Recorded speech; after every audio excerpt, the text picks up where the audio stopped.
Great. Okay, we can probably just about get started. And I'm very, very excited to introduce Professor Olaf Sporns today. He is the Provost Professor at Indiana University in Bloomington and is one of the most influential thinkers in our field, it's fair to say. His work has helped shape the very framework through which many of us study the brain and the brain's organization. And he coined the term connectome, which many of us use several times a day, and has produced some incredible work revealing how this connectome gives rise to the brain's functions and functional capacities in health and in disease. Professor Sporns has been a driving force behind the field of network neuroscience, not just through research, but also through his leadership as the founding editor of the journal Network Neuroscience, and also through some landmark books like the Networks of the Brain and Discovering the Human Connectome. His ideas really have inspired countless researchers across disciplines, I think, and I'm sure will inspire several more on this call today. So yeah, it's a great pleasure to have you, and let's get going. Thanks so much, Petra, and great to be back after a few years in this series of talks. And as you mentioned, Petra, my work is focused on network architecture, complex systems related to the brain. So I want to give you a perspective on that. I will touch on a few old, greatest hits, but also on a few new studies that we've produced the last few years. So hopefully they'll be interesting to the audience. Um, I don't need to explain to you how important brain networks have become in our field, but I do remember a time 25, 30 years ago when networks, at least in the sense that we use the term today, have not been mainstream neuroscience at all. Now they are found in really all sorts of different systems, from invertebrates to rodent brain to the non-human primate, and of course to the human brain, across both structure and function.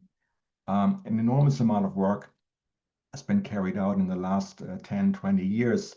And I want to give you a few of the highlights from my own perspective. Hang on, what is happening? I need to get back into my presentation.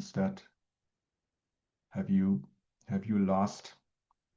Sorry, I was muted. Now we're seeing, yeah, we're in. We're Okay, okay. we're back in. Yep. Okay, hopefully that won't happen again. So at first, a few words about connectomics and architecture, mostly structural connectivity, and then we turn to dynamics and then information theory at the end. The dichotomy between structural and functional connectivity is fundamental in our field, and so I want to very briefly highlight this dichotomy, illustrating it in the example of the human brain. The anatomy of the human brain has become accessible to us in a non-invasive fashion through diffusion imaging and tractography over the last 20 years.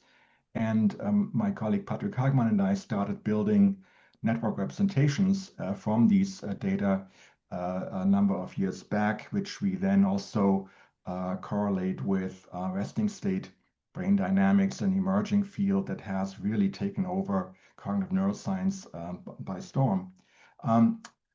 These two representations, a structural network on the left and a functional network on the right, are mathematically quite different from each other. The structural network, typically sparse and amenable to graph analysis, very straightforwardly, I would say. Functional networks often derived from time series data, similarity matrices or correlation matrices in the case of fMRI. And I would want to stress that it's mathematically a very different object. All pairwise relationships exist, for example. It's not sparse that way. And I would say there's a different set of methodologies that we want to apply to the analysis of functional networks compared to structural networks. When we first started looking at the human connectome with a grand total of 5 subjects in our first study, something which would not be publishable today, I suspect, we found some fairly big features that have, I think, held up very well through many, many replications. Each cortical area has a unique regional fingerprint. There's a broader, perhaps heavy-tailed degree distribution, with many regions having few connections and a few of them having quite a few more connections. There's high clustering and short path length, the two hallmarks of the small world, and there's prevalent modular organizations, modules in the brain interlinked by heavily connected hub regions, which in turn are also connected to each other more densely than expected by chance into a structural core, or sometimes we now call it a rich club. These features have held up really well across many, many applications and have display significant individual variation and vary with across participant groups, also with clinical status. All of this has been a very rich field in the last 15, 20 years for analysis and modeling. The connectomics obviously has also been carried out in model organisms, all the way from invertebrates to rodent brains and non-human primates. And this summary slide is just trying to illustrate, first of all, that very many different methodologies for acquiring structural connectivity data can be employed, from optical imaging to track tracing to literature collation. And secondly, that when we apply these methods and we construct connectome matrices for different species, we often find a common set of features, such as the existence of modules and the existence of hub regions which are interconnected into rich clubs. This gives rise to a question, why are these features so commonly observed and so conserved across so many different related animal species? I want to mention very briefly that we're now venturing into the realm of EM reconstruction data sets with a vengeance. The adult Drosophila connectome was published last year, quite large data set that's already been studied with graph theory tools by a number of groups. And so I think we have a very rich future ahead of us with lots of data and with lots of opportunities for analysis and for modeling. Here's where I want to highlight a study with my old friend and colleague, Ed Bullmore, a review article we wrote, I hate to say, a dozen years ago now, where we asked the question why those common features might arise. And in biology, when you ask a question about why something looks the way it does, you often immediately come into the realm of evolution. And you look for factors or design features that have served as constraints for shaping the architecture the way it looks today. And so our proposal at the time, our framework, was that there's really a tug of war or a trade-off going on between two different tendencies. On the one side, the brain wants to be cheap. Wiring minimization is a principle that's been around in neuroscience for over 100 years. But if we optimize the brain for wiring length or minimize wiring length exclusively, we end up with a brain that is, looks like the brain on the left, really not optimal for moving information from one end to the other. On the other hand, if we want to optimize information flow and want to keep path length extremely short, for example, we end up with a random topology, which in turn is not at all minimizing cost. So there are these two opposing tendencies, one in terms of minimization of cost, the other one maximization of efficiency or information transfer. These two trade off against each other, and what we end up with is a compromise, if you wish, a trade-off that, for example, preserves cost in the context of modules which are internally dense and locally clustered, and then long-distance connections between them, which optimize information transfer. That was our proposal, our framework.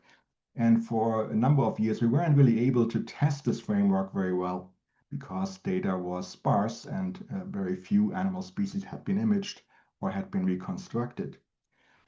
However, more recently, we got together with colleagues in Tel Aviv University, Yaniv Asaf and Yossi Yovel, who had accumulated a very interesting database of mammalian data sets from brains of a variety of species, over 100 million species, collected in the wild or in zoological gardens, and then imaged post-mortem and reconstructed with tractography.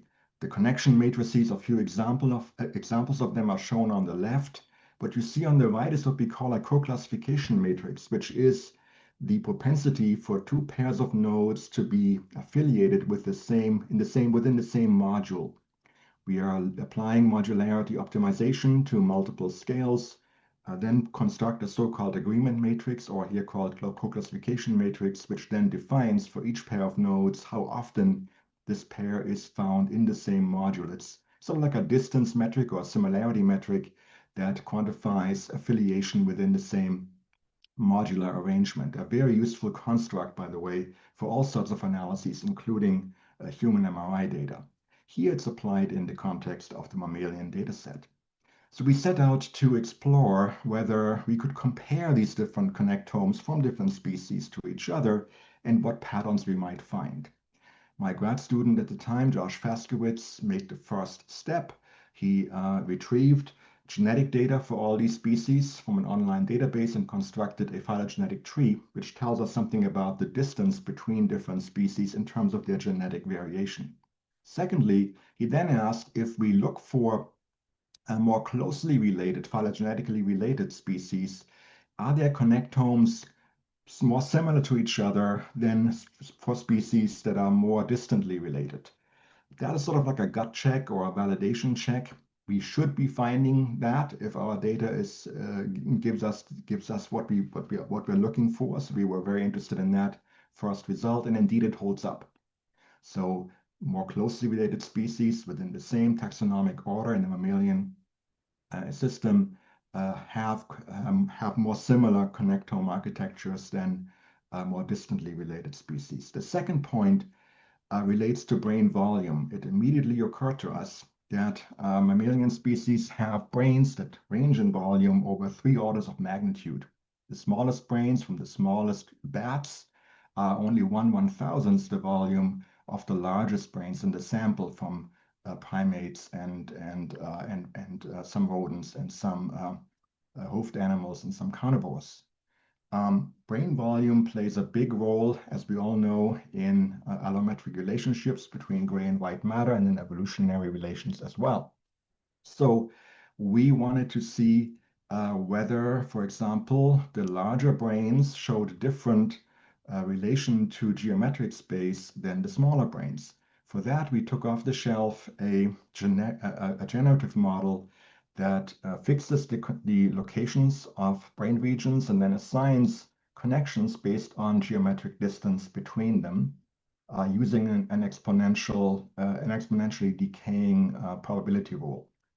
The magnitude of the exponential parameter, how big it is, and it's typically negative, tells us something about the severity of the penalty that long distance connections are subject to.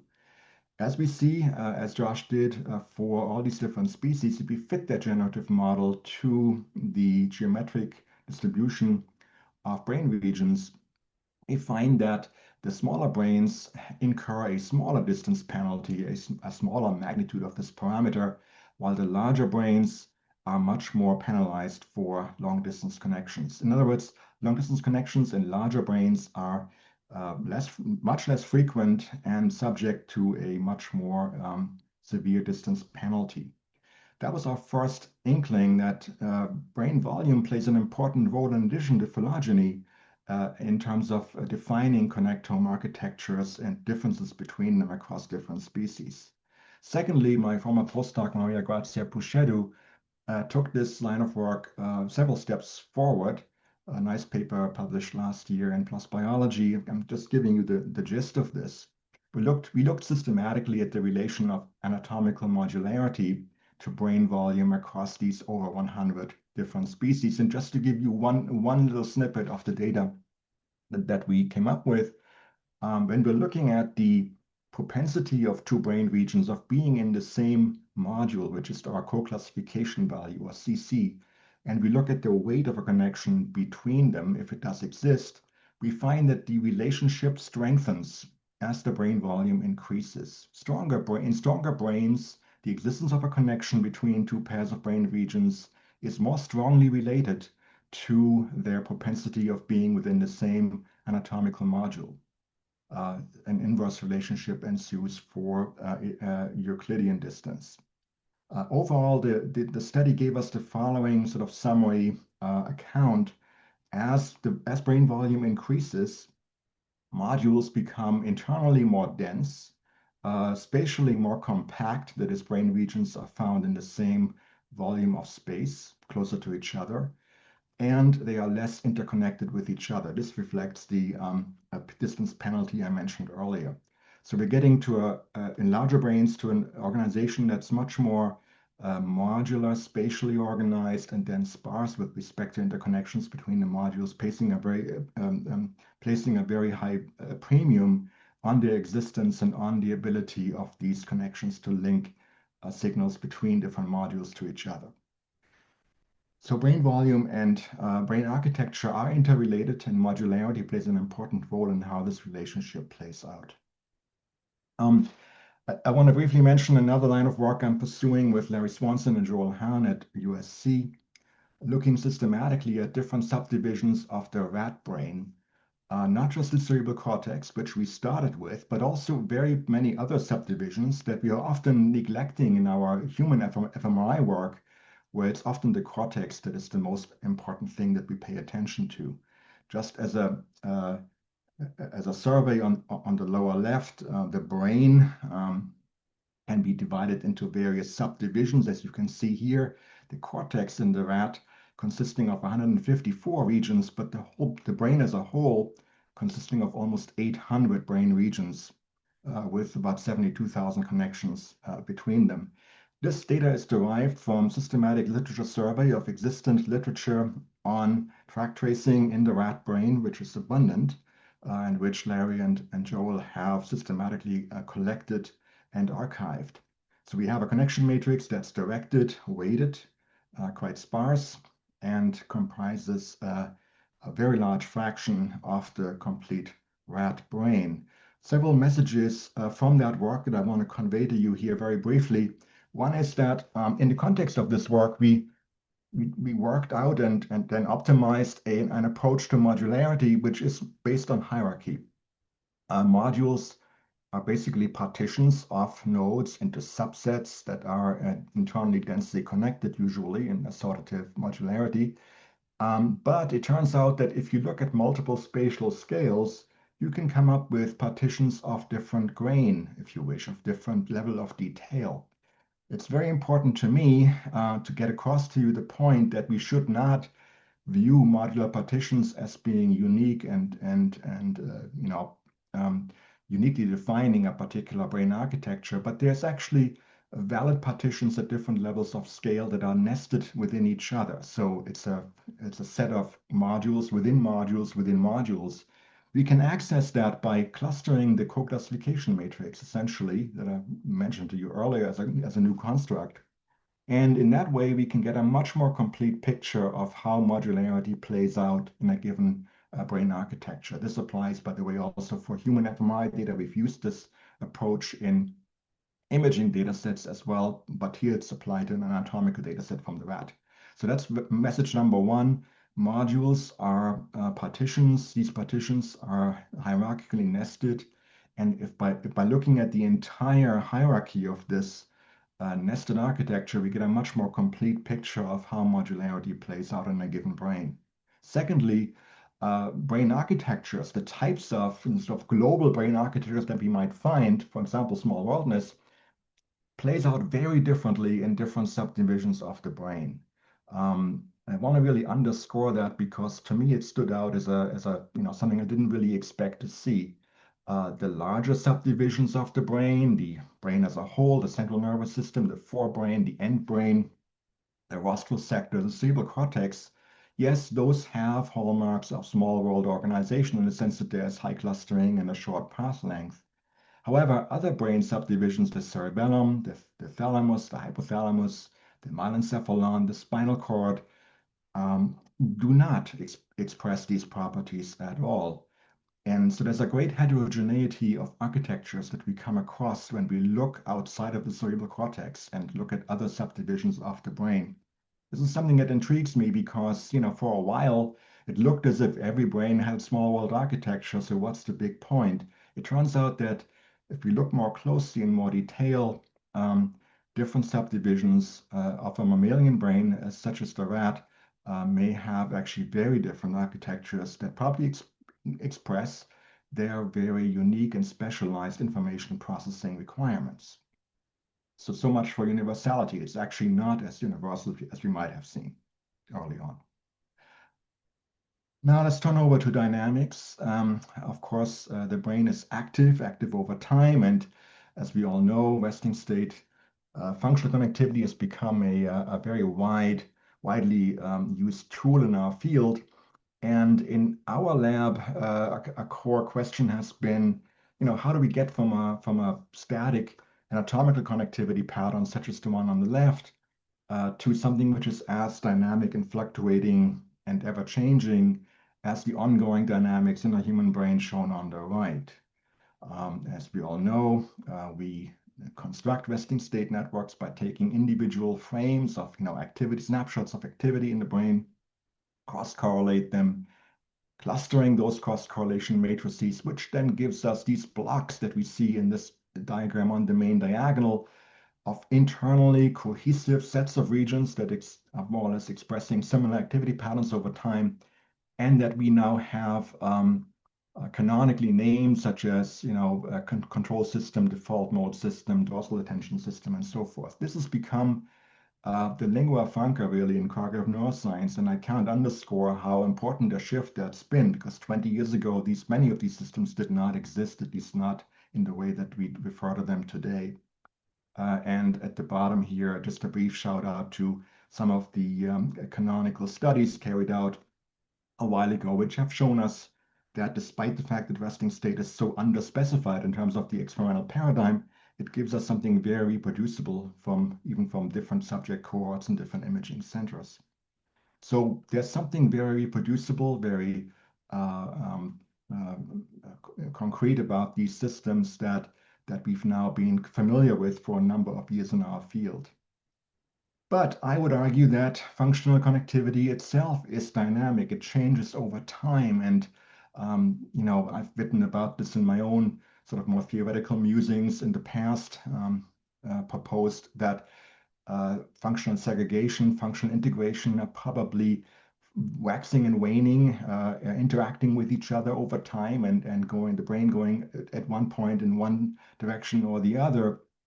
Ideas that I think have found some experimental support, including in work from Andrew Zaleski and Michael Breakspear and Russ Poldrack and Max Schein, just to name a few of the examples of early work in this area. I could cite many other authors who have since shown that functional connectivity in rest and in task is dynamic and fluctuating.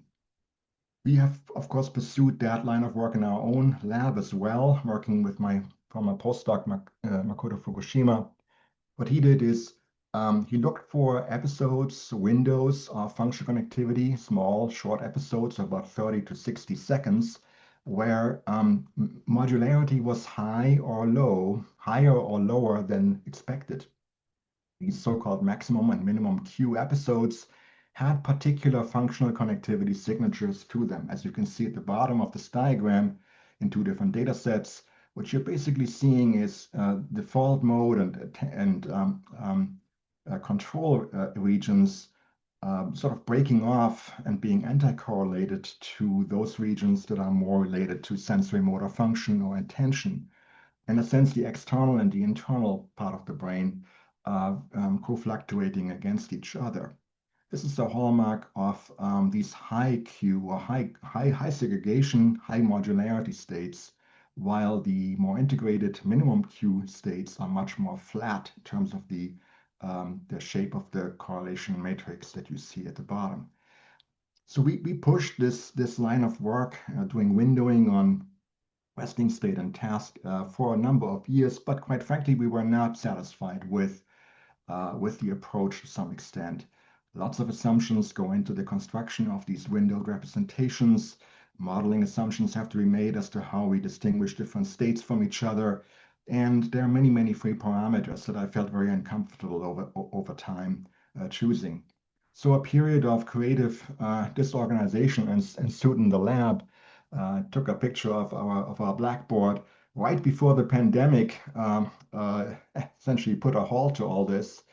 And it's a sign of of creativity when new ideas come out, right? So there's actually at the bottom of this bottom right-hand corner, there's an idea that emerged from one of these whiteboard discussions that I'm going to now expound a little bit in the next few minutes.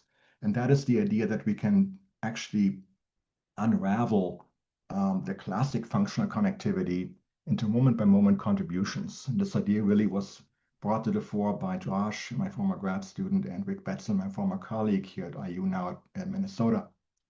The idea is very simple, actually. What is cost correlation really? One of the mathematical definitions of it is that it's the mean of the element, of the moment-by-moment product of the two time series. So let's look at the bottom. We got two bold signals, region I and region J, varying over time. So that's familiar to us.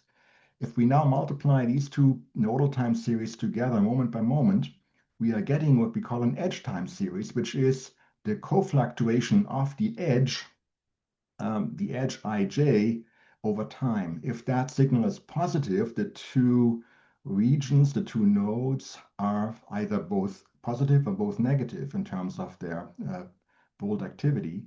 If the signal is negative, then they disagree with each other. Think of it as an agreement or co-fluctuation of the pair of nodes over time. Now, the neat fact is that when we take the mean of the edge time series displayed here, it's exactly equal to the functional connectivity. So functional connectivity is a construct we're all familiar with. We now unravel it, and we can look at the moment by moment single TR contributions for each node pair. Here's what this looks like if we display it in a matrix form. We have edges on the y-axis and time on the x-axis. If we take this matrix and we take the mean of that matrix along the y dimension, we're getting a vector, which when we fold it back into square form, is exactly equal to functional connectivity. So what's on the left is familiar to us. What's on the right was perhaps somewhat new at the time. Now you notice these vertical streaks, which gave us a bit of a headache early on because we were worried about fMRI artifacts kicking in at certain moments in the scan. These moments of high co-fluctuation, we call them events initially, and they stand out from the rest of the distribution because at that moment in time, co-fluctuation patterns in the brain have very high amplitude on average. These events occur in really all resting state or movie or task scans that we've ever looked at from different imaging centers and from different subject cohorts. These are intermittent episodes of high co-fluctuations, these events, and they are brief and somewhat stereotypic, actually. Quite a lot of work has been done, especially in Rick Betzel's lab, looking at the spatial and temporal distribution of these events and what they tell us about underlying functional interactions. I just want to point out here that all of the moments in the edge time matrix contribute to static FC because they all go into the mean that ultimately gives us FC on the left. But some moments, for example, these high co-fluctuation events, contribute somewhat more than the others. Okay.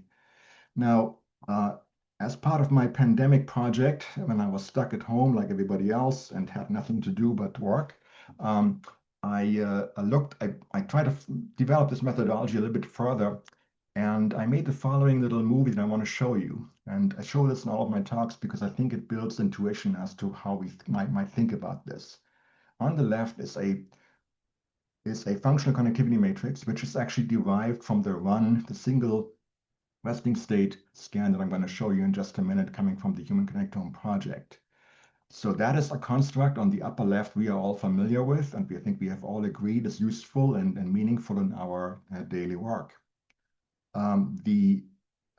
When I start the movie, you'll see that the edge time series are starting to populate. So edges on the y-axis, time on the x-axis. You'll see the amplitude on the bottom. There was just a very high co-fluctuation event occurring. What I want to direct your attention to is the moment-by-moment pattern of co-fluctuations displayed in this matrix at the top. Essentially, the mean of all the frames, all the movie frames that you're seeing in this little movie is exactly equal to what we see on the left. But I would like to stress that at no point do you actually see the pattern on the left appear in this cofluctuation matrix. Red color means positive cofluctuation, blue color means anti-cofluctuation or negative cofluctuation. The familiar architecture, the functional systems that we see on the left are rarely expressed uniquely conjointly in this momentary cofluctuation matrix.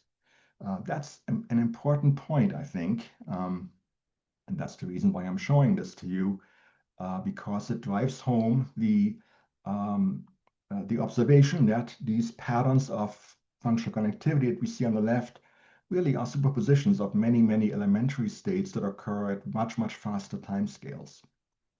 I will sidestep the popular discussion as to whether or not functional connectivity is itself stationary or what's going on there with dynamics. We don't need to do that because all we do is we take what we already know, functional connectivity, and we decompose it into single moment contributions. We can take this approach in many different directions. A couple of things I want to point out and emphasize here to you. At the top is our edge time series matrix. We've already seen that before. We can reconstruct functional activity from that in a very straightforward way.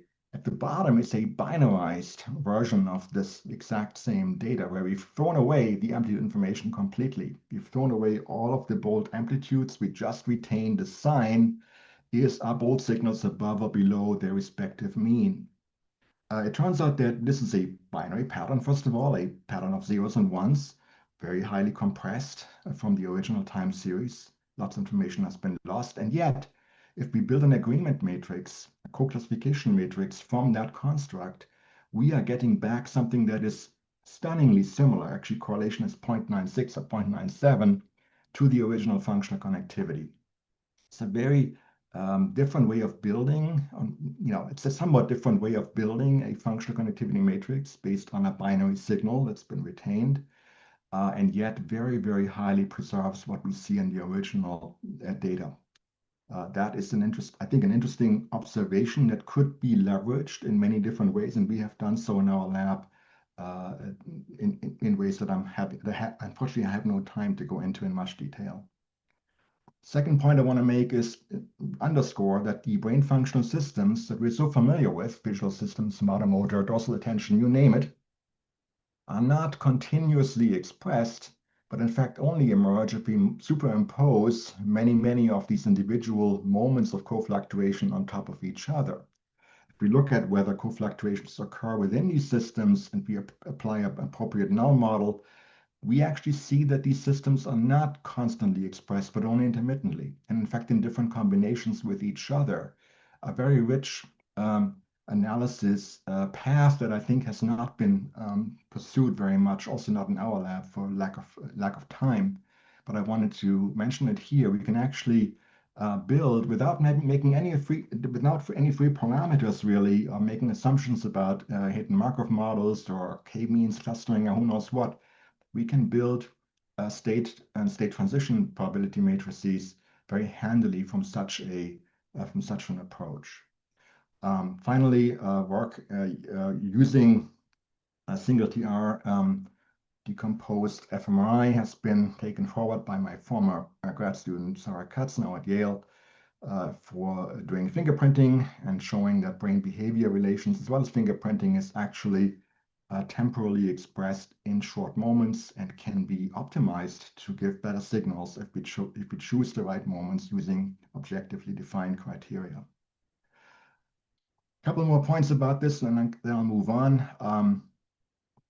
Work that was largely carried out in Vic Betzel's lab has shown that movie data, actually, in movie data, we can see that events or high amplitude cofluctuations occur in moments that are synchronized across individual subjects. This suggests that these are not these moments are to some extent stimulus driven or stimulus locked, and work by Farmers as Falani and Jake Tanner has dug into that aspect a great deal more.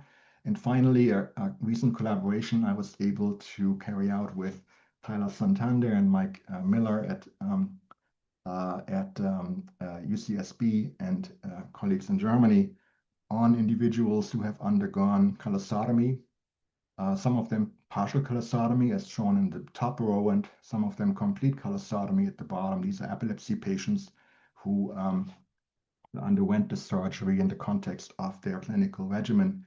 What we see here is that when we look at, first of all, the tractogram confirms that the callosotomy was partial in the top case and complete in the bottom case. If we look at edge time series for the two hemispheres separately, left hemisphere and right hemisphere, in the case of a patient with partial callosotomy, where some of the callosal fibers have been spared, we continue to see fairly strongly highly correlated amplitude co-fluctuations of edge time series across the two hemispheres. But in a patient where the callosotomy is complete, so the two hemispheres have been totally disconnected from each other, at least through the callosal fibers that have been cut, the edge time series co-fluctuations have now become largely desynchronized. This is a strong suggestion, I would say, that the synchrony that we find in these co-fluctuation patterns is not some measurement artifact or noisy manifestation of a stochastic process, what have you, but rather reflects a physical origin of these co-fluctuations in structural connectivity, because that is what's been manipulated in the callosotomy.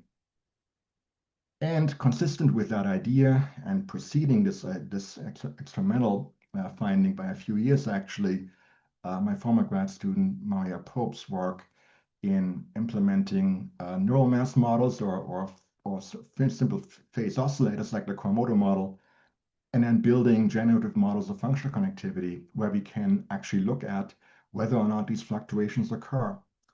It turns out quite stunningly, in my view, that these edge time series co-fluctuations, co-fluctuation patterns, including events, are reproducing very nicely without any additional model assumptions or free parameters in our simulations. This is an example of an edge time series plot with underlying amplitude co-fluctuations from such a model, and without making any additional, without tuning anything about the model itself, really, we're getting the same kind of phenomenology that we get in the empirical data as well, without imposing any mechanism on the model that drives these co-fluctuations internally. So where are they coming from, you might say? They are depending on the modularity of the underlying structural connectivity matrix. If we give the model a modular SC matrix as its coupling structure, we then see moments of high co-fluctuation occur. This is no surprise to people who come from a physics background, because the phenomenon of cluster synchronization has actually been well known in synchronization models in physics for decades. Models that lack structural connectivity modules will not show these high co-fluctuation events occurring. So we have, at least from the modeling side, additional evidence that these fluctuations that we see when we unravel functional connectivity into single TR contributions actually have causal mechanistic origin that have to do with the interplay of dynamics and connectivity. A brief mention of a whole line of work that I'm very fond of as well, somewhat separate from what I've talked about previously, and that is to do with network communication. In a sparsely connected graph, such as the human brain, for example, if a message is to be passed between two nodes, usually it does not, there's no direct connection between them. That's the definition of sparsity. So a signal would have to travel across a multi-step path between node I and node J, if I is the source and J is the target. Now, finding these paths that are short and perhaps even shortest is a computationally hard task to solve even today. And how would the brain know which path to use if a signal is to travel across multiple steps? This is the communication problem that I think is looming large when you have a sparsely connected network. One way to address it is to take connectome data, connectivity data coming from empirical, let's say, diffusion imaging and tractography in humans, implement a communication model on top, such as diffusion or shortest path signaling, which then gives us a communication matrix, which is a prediction as to, under the policy, how easy it is or how hard it is to pass signals from node I to node J. This communication matrix can then be compared to empirically measured constructs such as functional connectivity, which perhaps intuitively might carry the same information. How hard is it to get from A to B in a network? If the correlation is high, if functional connectivity is high, it might be quite easy. This work was started in my lab by Joaquin Goni, my former postdoc, now faculty at Purdue. We tested a variety of communication strategies and policies, one of which stood out to us, which is called search information. And that is, given a shortest path from a source to a target, how many decisions have to be made walking along that path to get to indeed discover that the target is on the shortest path. The number of decisions relates to the degree of the intervening nodes between source and target. The higher the degree, the more off-ramps there are, the more ways to get lost, if you wish, the more hidden the shortest path, and the weaker we would predict the functional connectivity. It turns out that that idea fits remarkably well with empirical functional connectivity. The search information scales very nicely, shows a high correlation with empirical functional connectivity, and shown on the right in this fancy diamond plot. On the left, an empirical functional connectivity matrix, a cross correlation of fMRI signals from a single brain. On the right, a predicted signal based on that brain's anatomical connections and search information, plus a few other communication policies combined. So a very, I would say, significant prediction capability. And the nice thing about this model is that it's actually analytic, so you can actually run it in MATLAB in under a second.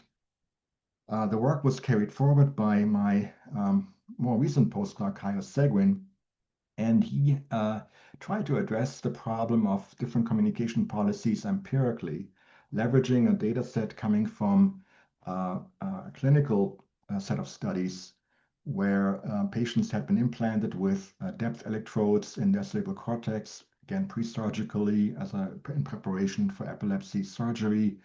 These electrodes allowed physiologists to inject current in one electrode, for example, and then measure responses in the other electrodes. If we now overlay this setup, the electrode locations, with a structural connectome, we can now relate the essentially effective response at target locations with the length of paths and different communication protocols potentially that link source to target. So doing this and implementing different communication models on top of a human connectome, that gives us a prediction of how easy it should be or how hard it would be to move information from a source to a target. This can then be related empirically to the empirical data. And Kaio did that systematically for a number of different communication protocols, including search information, abbreviated here as SI, which emerged as the winner in this particular contest. So once again, search information being in the lead among different communication protocols. This is a way in which we can test whether or not multi-step paths are in fact used and how they are used in brain communication processes.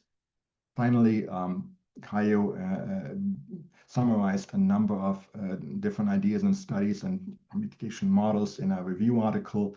And just to give you a brief overview here, we've got a spectrum of different communication strategies, from random walks, which are like diffusion, to shortest paths, which are often seen in technological applications, but actually hard to implement in biology. And they have different requirements in terms of the information they require, different energy requirements, different efficiencies associated with them.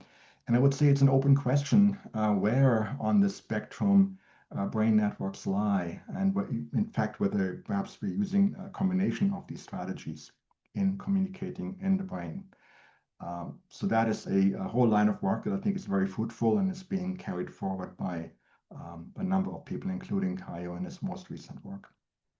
Okay, finally, a few words about information and information theory. And here I actually connect back to something that I have worked on in my career really more than 30 years ago with Julius Cidoni and Gerald Edelman back in the old days.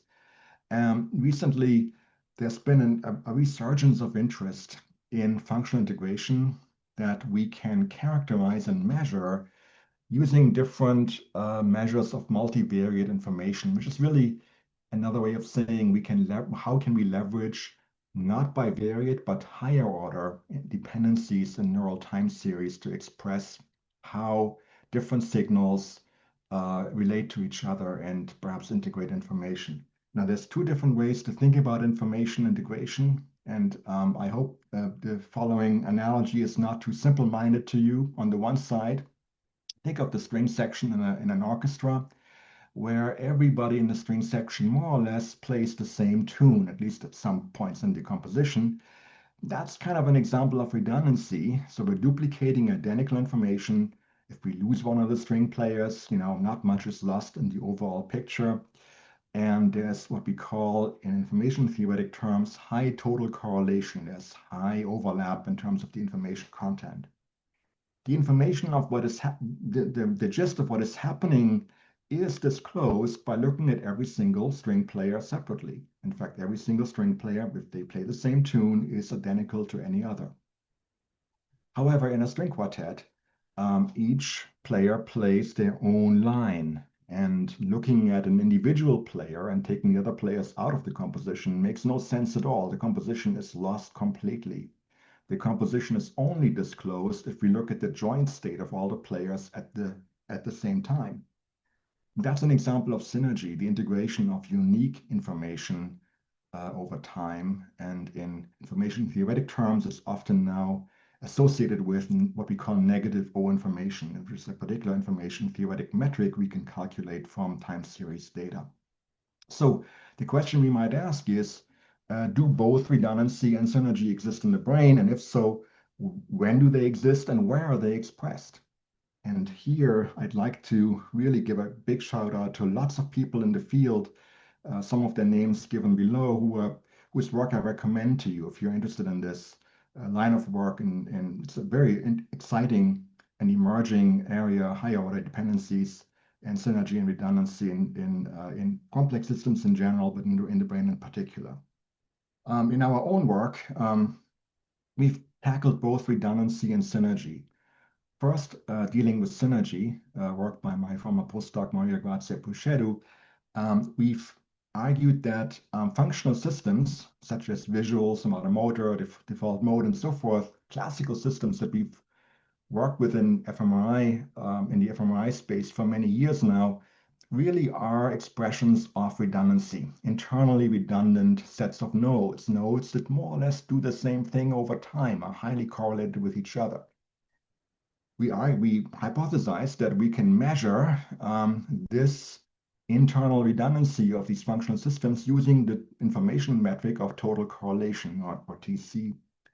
And as you can perhaps see from this formalism, it is basically a multivariate extension of the bivariate mutual information. And we can calculate it under Gaussian assumptions analytically from the covariance matrix. When we do that, we can then construct a cost function by finding a partition in our network that optimizes the total correlation score for a given set of brain regions and given sets of brain regions that form a partition of the system as a whole. When we do that, and Maria wrote a whole software tool which is available publicly on GitHub to do this well, we find optimized partitions that optimize this information theoretic quantity. So this is very different from Q maximization, that are looking quite similar, although in characteristic ways also different, to canonical systems coming from other types of analyses, such as the ones proposed by Thomas Yao many years ago. In her work, Maria also made comparisons between these systematic comparisons between these different approaches and looked at the development of these informationally optimized partitions across the lifespan and in different data sets. It's a very different way of, I think, very different way of defining partitions, not based on Q maximization, but based on the maximization of an information theoretic cost function shown on the left. Lastly, synergy, pushed forward by Maria Pope and Thomas Varley, two of my former grad students, is related, interestingly, to an very old measure of complexity that Tononi and Edelman and myself came up with, now called TSE complexity, and relates total correlation and what's called dual total correlation to each other. And negative O information results when the difference between these two quantities becomes negative. We asked the question, being able to calculate this, for what parts of the brain do we find that synergy outweighs redundancy? In other words, the O information is negative and the subsets that we find are synergistically dominant. We find that these synergistic subsets are actually interspersed between classical functional systems. So they don't correspond to one functional system, default mode or visual or smarter motor, but instead sit at the interstices of these systems, combining voices or nodal time series from these individual systems together. When those nodal time series become integrated, think string quartet, a composition emerges, which is synergistic in the sense that the information is contained only in the joint set of the information and not in the individual nodes themselves. The nodes themselves come from different communities. So synergy is found between classical functional systems and is expressed in human fMRI data. Maria Pope also published more recently an account of when these systems are highly expressed in time, something we can tap into using essentially like a decomposition of information theoretic metrics such as O information over single TRs.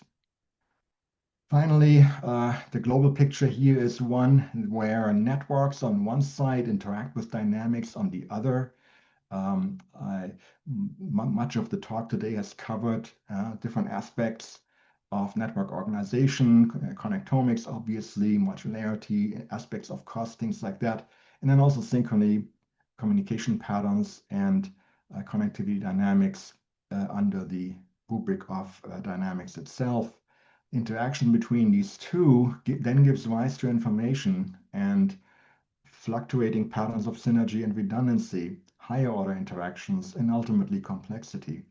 So in my career, I've sort of tried to triangulate between these three different aspects of these three different perspectives that we can use to look at brain function globally. And while I've spent a lot of my time on the side of networks, more recently especially, I would like to emphasize that it is important to understand the interaction of networks with dynamics on top, and then the information, theoretic quantities and structures that emerge from that.